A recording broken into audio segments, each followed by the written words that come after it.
لنستمتع بهدف الكعبي، هدف جميل من قاسية ولا أروع.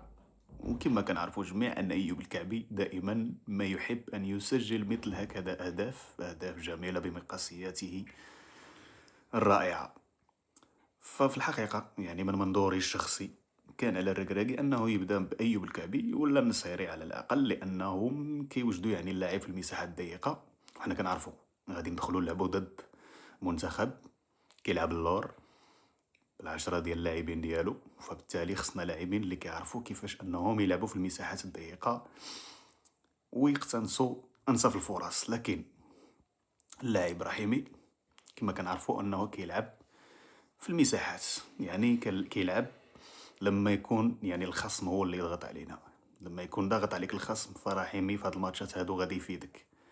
لاعب سريع كيتميز بالسرعه وانطلاقاته كما كنعرفوه وكنشاهدوه جميعا، فيصلح في الماتشات اللي كنكونوا حنا مدافعين ماشي في الماتشات اللي كنكونوا حنا هاجمين.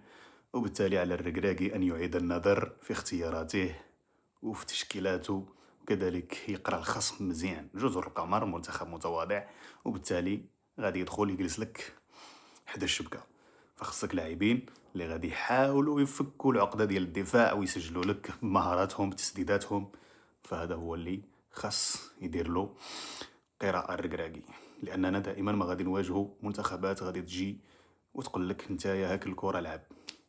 فخاص على الركراكي أنه يكون دارس وداير احتياطاته. والسلام عليكم.